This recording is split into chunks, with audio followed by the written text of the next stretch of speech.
Hello, we might have more people that are joining later, but we are going to begin. And the name of this panel is Can the issue of timekeeping on the moon be solved by Mesoamerican technology? Our speaker today is Stephen Moore, who is the president of Episome, and I'm going to give the floor to Stephen. Thank you, Oksana. I am going to share my screen. So you should be able to see my slides up by now. Yes. All right, thank you so much. So thank you to the organizers and Oh, wait, no, we cannot see your slides. Oh, we can only see you. Oh, yeah. It worked on the practice.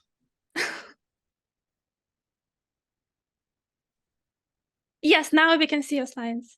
There we go. Don't know what I did different, but I did something different. Okay, so thank you very much to the organizers. So my talk is going to be, can the issues of timekeeping on the moon be solved by Mesoamerican technology? So I'm Dr. Stephen Moore. My training is in medical sciences, the University of Alberta, as well as Harvard. I did most of my time in the private industry, and this is going to be talking about more developments that have recently come to be. Sorry, I do see that there's some automatic advancements. Anyway, so the problem that we're going to address is we need to define the timekeeping on the moon. This is a challenge that has been stated by almost all explorers that are trying to reach to the moon. So this problem stems from the way time is modeled. Using Einstein's theory of relativity, the moon has a faster time, if you will, when you compare that to the time on Earth. So what we're going to be talking about today is the proposed solution by using ancient technologies that are more attuned to aligning signals than what we, sorry for this, it might be a challenge throughout the session, to new technologies. So this technology can be delivered to smartwatch applications as well as smartphones, and those applications are already getting ready for commercial development.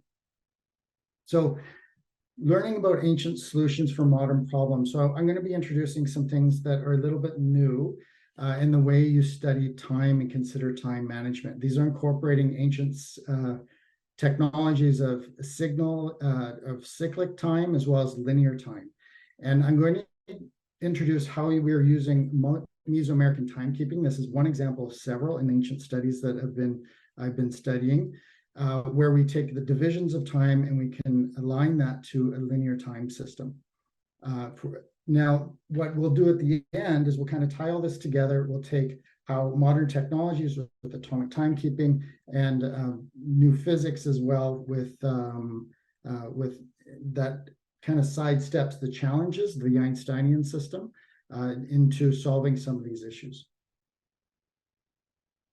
So I took a different approach to studying ancient systems. I studied it based on a purely mathematics. I didn't get history or interpretations of migration patterns or anything like that skew any interpretations that or potentially bring confounding variables or researcher bias into the equation. Instead, I took very well proven mathematical principles, including Euclidean geometry, set theory, group theory, various different well-established systems. And using group theory, different things can be classified the same way using symmetry groups, but they have somewhat different similar properties. And these can be called equivalent classes. So for example, rotation symmetry. The Earth is by 24 hours is one rotation of the Earth. So 24 is the symmetry of Earth's rotation, or any rotation, could be any planet. And this is also used for the Mars 24 timekeeping system for that daytime, or the Sol. There's also other time symmetry, which would be a division of 12. And so this was adapted by the Julian-style calendar system, which we all use today, or familiar with at least, with the 12 months of the year. The last system that I'm going to be introducing today is the proposed timekeeping for the moon. And this division is going to be a different symmetry. And the reason for the different symmetry is because it's a different property. We're not talking about rotation of a planet or a time orbit. We're talking about a lunation or a cycle around a planet. And so these moons or satellites would have their own symmetry of timekeeping. So let's talk a little bit. I need to introduce some concepts and just to make sure that you're all aligned with the terminology. So let's look at the evolution of time. So right now we consider time as linear, directional, and there's physics to say it has symmetry associated with it. Looking at Aristotle's work, it's composed of indivisibles, meaning you can't have zero time. But we have to appreciate that that is one way to model time. I have a paper right now in press that explains how we would be able to separate out zero time using signaling systems. So when we talk, I'm going to be talking about what's referred to as a non-causal system. Now, this is what Einstein uses in predicting things that are going to happen in the future. To do this, we need to have timekeeping system that is uniform and well-defined, such as the speed of light, it doesn't change. Or, for example, atomic time, which is pretty uniform in itself. So this can predict things in the future. But there's also a modeling system that looks only at the present as well as the past. So this is linear time. In the ancients, they used what was called cyclic time. This was based on signals. So in this research, I'm using technology that we've used and well adapted in signaling systems. This is typically used for circuits and computer systems, but I applied that to study cyclic time. So in the cycle would be aligned by start and stop signal, which are very well known. Summer solstice, today's the equinox. For example, these are all signals of astronomical alignments. Here we see the signal of a new moon representing the start and end of a cycle. In mathematics, we would say the start of the cycle, if you divide that duration of time into 18 equal parts, like the rotation of Earth into 24 equal hours, you get the start of 0 over 18. For full moon, you would get 9 over 18.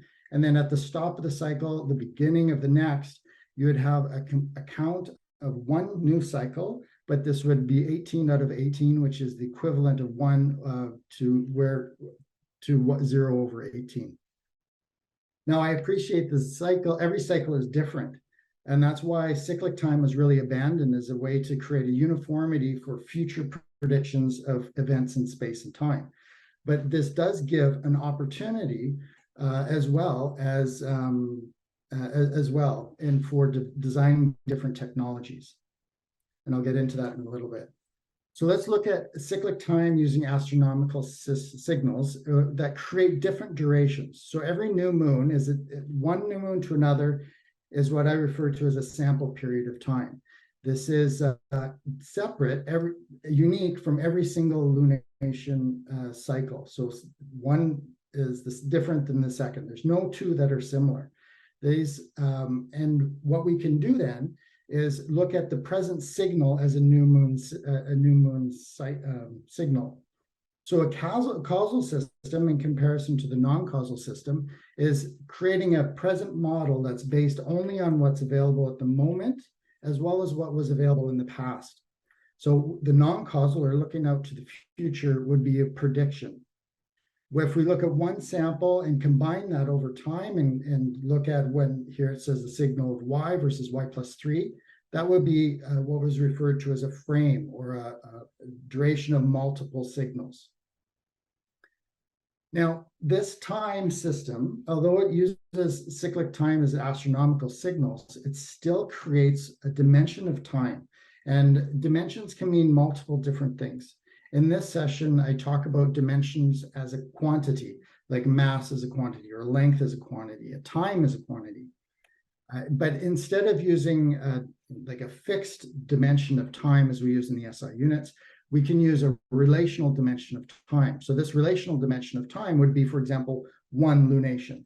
And this lunation can be measured by SI units, so it creates a dimensional quality that is equivalent when measured by other units. Now, in dimensional analysis, this is what we refer to as a base quantity. And we can take this base quantity and apply dimensional formulas to create base units. When we look at the ancients, that's actually what they did. They used dimensional formulas to divide time, and they used the symmetry of dihedral groups, and like 24, 12, even 360, which is a spatial symmetry. And then they multiply that by an X base or radix group. This creates a positional increment of every unit of measure, or every unit. 1 second is not the same as 2 seconds because it came after the 1 second, an addition of a dimension of time. This actually creates, for the mathematicians that might be listening, a paradox, if you will, or a different way of looking at the axiom of infinity. This actually allows for us to use dimensional geometry the same way that people use fractional geometry. So we can create a nearly infinite set of finite sets of dimensional time, which is a technology that really hasn't been considered, but has been in front of us since the beginning. So to take that kind of introduction and looking at different cycles to create different dimensions of time, let's talk about the Mesoamerican, take a look at their culture and what happened in their systems. So the library, Mesoamerican technology was very advanced. They had wonderful technology in mathematics, but most of it, except for 2 books, the libraries were lost to the Spanish invasion forces. And shortly after that, the Catholic missionaries were sent to hypothesize the timekeeping methodology recorded in the Chronicles. And this created a vague alignment to the Gregorian calendar system. Now, the Gregorian calendar system was actually introduced by Pope Gregory XIII at the exact same time that the missionaries were going over, which I argue could create a bias in their interpretations and writing of the Chronicles. So what's interesting is those chronicles and that hypothesis, in comparing to the Gregorian calendar, is still used as a source documentation for all studies and all comparisons. And after 500 years of being the only hypothesis, this is at the borderline of becoming potentially dogmatic. What I'm introducing here is a comparison to the goddess calendar. This was recently introduced about 50 or so years ago, and it's called the McKenna-Meyer calendar. Now, I'm adding a few new things here to make it work, but basically what their system proposed is that you have a primary cycle based on the lunation of the moon. Shown here in the top, we have the orbit of the moon put into a 2-dimensional wave. So every cycle shown here, the new moon, creates one primary cycle or interval of time. This I'm referring to in the Mesoamerican system as a new moon, or the divine calendar. The dual system also has a secondary cycle. This is the Earth's solar day in this example. Just as the Gregorian calendar has the primary cycle of Earth's orbit around the sun, this primary cycle uses the moon's orbit around Earth. Of course, with any pairing functions, when you're having 2 independent cycles, there are intercalations that are necessary for synchronizations. We call these leap years. So when we look at the intercalations, first of all, let's look at the year itself. It's not one Earth orbit. It's 13 serial or sequential orbits of the moon from one lunation to another, and indicated, I'm proposing, by a new moon signal. This is aligned to a 384-day regular year. Every 10th 13 lunation year, there's 385 leap year that is put into the calendar, and this creates a very good synchronization for quite an expanded period of time. But longer accumulations are created, and this creates a need for a 383-day skip year. And calculations are putting this out to around the 400 years of this divine or 13 lunation year. So when we want to compare, so that kind of shows you that calendar. Now we want to take that calendar and compare with modifications I mentioned, and then compare that to the Mesoamerican time to the Mesoamerican time. And I was inspired by the Aztec sunstone, and the Aztec sunstone has different dials to it. So I used that exact same model and created the goddess calendar into this model using this technology. So the current hypothesis, just so you know, if you ever go to research, there's only one paper that I just put out as a preprint that is listed below. But everything else considers the tune, the divine calendar, which represents Earth orbit. This has 360 counts. They then add what's called the Wayab symbol, which is aligned to an intercalary event. But they say, well, the current hypothesis says this is an addition of 5 extra days. And so that makes an equal of 365 days, or the civil calendar, which is a vague alignment to the Gregorian calendar. Now, I searched the literature and I could not find any reason for adding 5 other than just saying it makes it work to 365. When I looked at the proposed hypothesis here, I'm creating the tune, or one tune, to be one lunation of the moon. And then I divide that, just as we divide a day into 24 hours and 60 minutes and 60 seconds, into the divisional count of 18 and 20, using the base 20 system of the Mesoamerican culture. This also creates 360 units for one tune, but it also creates 18 unals and aligns with the kiln to create the full 360. And in this case, the way of incorrelation is actually missed time, because as you know, there's 330 orbits of the Earth, where there's a missed time, there's a delta, which I talked about. So if we look on to the right, this is the Aztec sunstone converted and converges all these different independent calendar systems in the current hypothesis into one lunar calendar. So we have starting on the left, you have all the different calendar systems. The largest circle on the bottom of the system is moving the slowest, and the inner circle moving the fastest. So if we skip all the way to the right, for the lunation, we have the urnal, which would be then one full turn would equal one lunation. And this would be the equivalent of a tune or a lunar orbit. 13 of these create the lunar year. And with one turn of the lunar year, we get a turn or a stop in the 13 lunar year bidecadal wheel. This aligns all these independent calendar systems, like I said, into one system. The group of 13 is, in current hypothesis, is not understood exactly what it was, lots of hypotheses. The larger circle that I see as the 13K tune is, again, not understood, doesn't even know what the name is, and this falls exactly into this system. So like I said, as we extend it out further, there is a challenge with the intercalation events. We need the skip year to make a 383-day skip year.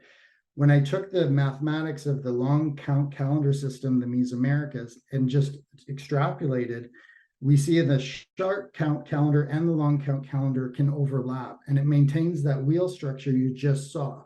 So every long count system is just another wheel into that structure. And very common in the Mesoamerican calendar system is the interpretation, which there's various debates about what it actually is, but they do know that the count of 4 in the divine calendar aligns with 52 in the civil calendar. So when we look into the long calendar count calculations shown in the green box on the bottom, if we change the 13 lunation years to 400, which creates the total lunations of 5,200, this creates an accuracy of less than 0% of alignment over what we would call about 400 and some years. Now, in order to do that, we would need to have an average that is shown in the box on the bottom for each lunation over this frame period of alignments. Unfortunately, we haven't been tracking that for 500 years, so we don't know how precise this information is.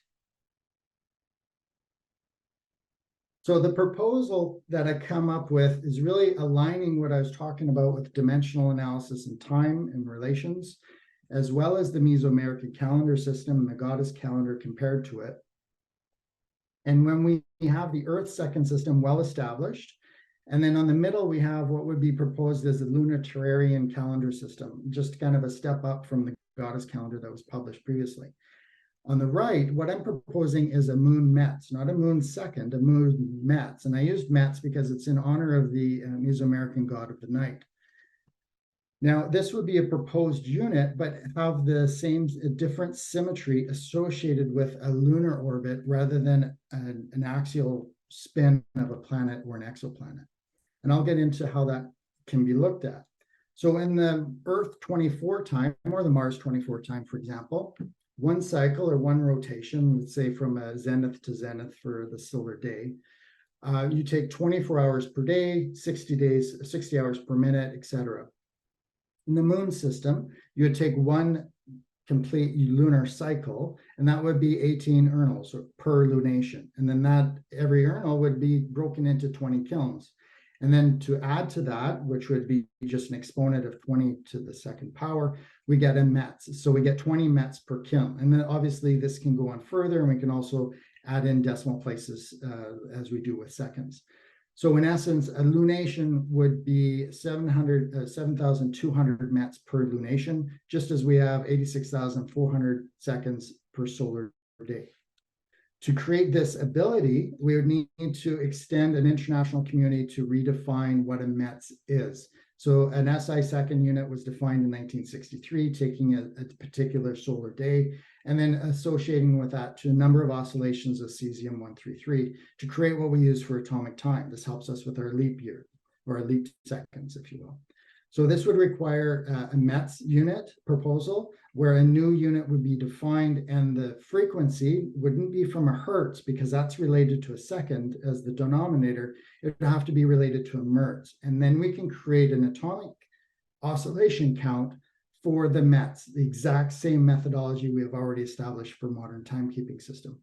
This would allow us to create the same uniformity that we currently need for predicting and modeling events into the future, like planning when the next moon mission landing will happen or restock, for example. It also is very instrumental in setting up satellite systems around the moon, just as we do Earth, and creating this atomic time precision. In order to do this, would also, like I said, require a lot of international collaboration. We need to create a point on the surface, and this is discussed in a paper that's currently in press, should be out any potentially next week. And it's synchronizing not privileged frames of reference or inertial frames of reference, which we'll be familiar with for physicians on the ground or on the call, but rather points, privileged points of reference. This is a point, not a frame. This can be possible for position on Earth, and also right now the International Earth Rotation and Reference System is collecting this repository of data so that we understand every single deviation of Earth's rotation. We'll need to do the same thing for every lunation of the moon. So the proposal would also call for an international lunation and reference service system as well, both of which based on the atomic clock system that I previously discussed. All right, in order to do this, how do we start the clock? Well, you'd have to realize that the observer on Earth is different than the observer on the moon. But one thing that we share in space is the alignment of a new moon. And to start the clock, we can create both a spatial representation and a temporal representation of when the clock actually started. If you look at a total solar eclipse, it creates a cone, and that cone can create a very, very specific GPS coordinate on the planet. And that would be basically the start point or the point of reference on Earth for the atomic time that would synchronize these two calendar systems. So what we have is on Earth, we'd have a privileged point. On the moon, we'd have a privileged point. On Earth, we'd need to create leap seconds for the solar day computation, but then we would also use the alignment of each new moon to create leap or skip METs for every lunation. This would also happen on the moon. It'd be an independent privileged point, and you'd also add a leap or a skip METs for lunation as needed, and also for the solar day on Earth, as you can see in the when the reference comes up for the moon. Now, in order to start a journey, you have to take a first step. So proving that this technology is possible, I've developed a platform that should be launching in the Q4 of this year, next month or two. And this is referred to as Vardis. Vardis is Sanskrit for orbit, and 12 is the symmetry of time. So what we do here is we create a user shown here would be from Earth, because you see the primary cycle of time would be Earth at the top, and then the middle would be the moon time. And when with collaboration with the platform and Apple, then when the astronaut just steps on the moon, or they would have a switch, so the moon would become the primary time and synchronize to the local time. This timekeeping system does expand into other systems. It incorporates the Earth 24 time, the Moon 18 time proposal. I also include the Mars 24 time. It can be used for planetary and satellite orbits. It's expandable. It doesn't have to just be limited to our planet. Could be include exoplanets as well. And in the interest of time, I will leave it at that. And thank you for your time. Thank you, Stephen. If anybody has any questions, please go ahead and type them in chat or Q&A.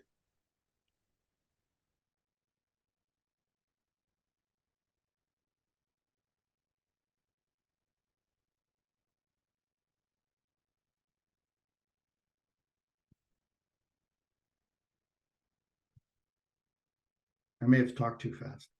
No, that's okay. If nobody has any questions, we're going to wait 1 more minute and then we're going to end the session. Okay, let me, so questions on a different platform, let me check that.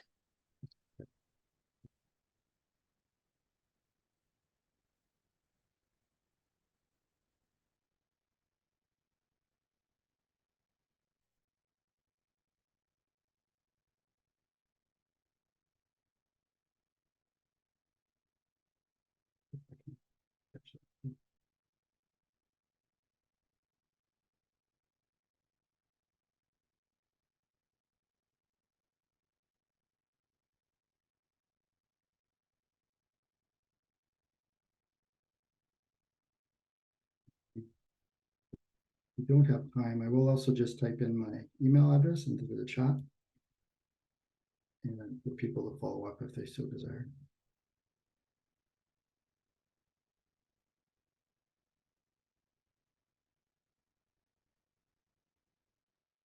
Just 1 second. The questions on a different platform. Let me just read them.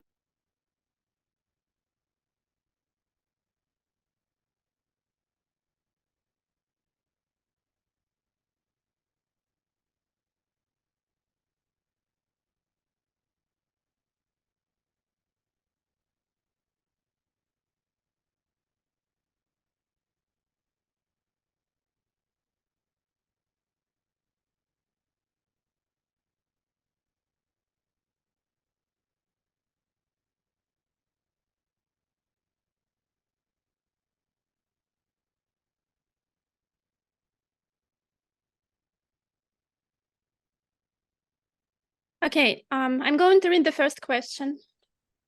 How did Mesoamerican civilization, such as Maya or Aztecs, measure and track time? What were the key components of their calendar systems, and how might they be adapted or applied to lunar timekeeping? Yeah, that they used the astronomical alignments and looked at tracked the stars or the planets, if you will. Now, what my proposal and research is showing that they use the lunar alignment and a new moon cycle instead of the current speculation that they use the Earth's orbit, which is very, very difficult to observe. So I would propose that in this research and the publications that are coming, including the preprint shown, is that the timekeeping was given through the alignment of a new moon, which is an observed calendar system, not a calculated calendar system. But from those observations, you can create the calculations of time. Thank you, Stephen. We have more. We have a whole bunch here. Okay. What were the cultural and societal purposes of Mesoamerican calendars? How might these purposes align with or differ from the need for timekeeping on the moon? Good question. I'm not sure how it would, it's different uses. So they had a divine calendar system that worked with, they used it for various different reasons that they needed. They needed, pregnancies, crop rotations. Those are just some examples of many. I'll try to keep it short. What we would basically do is take that exact same system that I'm proposing and then apply it so that we could use it for exploration off of the planet. It's the same technology, and it creates an alignment system that can align two privileged points in space. So the technology might not be used by the Mesoamericans for that end, but it can be used for moon systems. Thank you. And we can go over a little bit if you have time, because there are more questions. I can for sure, yes. Okay. What astronomical knowledge did Mesoamerican civilizations possess, and how did they incorporate celestial observations into their calendars? Could this knowledge be utilized to address lunar timekeeping challenges? Yeah, so that's kind of the core of the presentation. And basically there's different examples of observatories that are found in the Mesoamerican area. And these observatories do track various different things, such as equinoxes or the summer, the solstices, for example. So these, when you look at it mathematically, these signals really become signals in a signal system, and that signal system create different dimensions of time. What's really amazing in the technology of the Mesoamericans I'm proposing, and other cultures, has technological signatures across every ancient calendar system I've thus far studied, is that you can create a repository of data, just as we're currently doing with Earth's rotation. So that can actually be an anchor in time, that you can create geometric architectural structures that align to a moment in time that can be decoded once you know what to look for, to represent when that was actually built. So there's a lot of technologies that I don't think we fully understand yet. Okay, thank you. Did we just cover this one? What were the technological advancements in timekeeping and astronomical observations in Mesoamerica? No, we haven't talked about this one yet. And to what extent could these technologies be adapted or modified for lunar timekeeping? Or did we just cover it? Yeah, I think that's covering it. So it's basically, I'm proposing that based on the mathematical study of the Mesoamerican timekeeping system, that there are divisions and subdivisions of calendars, and the alignment of all of the different calendars into a single calendar proposed as the lunar terrarian calendar. We will be able to basically create a new calendar system for the Earth and the Moon. And that would be applicable on the Earth as well as the Moon, because we're sharing the alignment of a new moon that can be measured from both positions in space. Thank you. Another question, what are the specific challenges of timekeeping on the Moon, such as prolonged lunar day and night cycles? How might Mesoamerican technology or principles be applied to address these challenges? Well, the interesting thing about the Moon is it doesn't rotate. So that's why I'm not proposing we use it, and Mesoamericans I proposed didn't use it as well. It doesn't have a rotational time. So the time is based upon its orbit. So the nighttime and the daytime doesn't really affect anything in this scenario, because it's not based on a rotation of the moon itself. It's based upon the orbit of the moon. It's like Earth's calendar year, the Gregorian calendar year, with one orbit. So one lunation is the count, just like one orbit of Earth is the count for a year. And then one rotation is the count for Earth's day and night. So it's actually uses a different symmetry group. Thank you. Another question. Are there any existing collaborations or research initiatives exploring the intersection of Mesoamerican knowledge and space exploration? How might interdisciplinary approaches contribute to solving lunar timekeeping issues? I'm very open to those collaborations. I'm excited at the potential. That's why I'm presenting here, to work with international space agencies, the Bureau of International Standards and Measures, and set up a system where to study this proposal in depth and through mathematics and physics as well, to see if this would align as proposed. I do, but I'm biased, so I look forward to collaborating with experts to explore this further. Thank you. And last question, what other cultural or scientific perspectives could be considered when exploring alternative solutions to lunar timekeeping? Actually, in my paper that's currently in press, another perspective for physics, for example, is that using this technology, I've only been talking about time, but I can apply this also, the signaling-based system, to look at spatial representations as well. So I can separate space and time metrics, which right now we use space-time metrics, or the light clock and the measurement rod of Einstein, which fluctuates based on speed. So this creates an entire new framework for physics into being able to separate space and time and scale and rotation and symmetry of measurements. So it's really has a lot of potential. Thank you so much, Stephen. I don't think we have any more questions. So thank you for a wonderful presentation. And I'm going to end this session. We have more panels going on throughout the day. So please check our program and join other panels.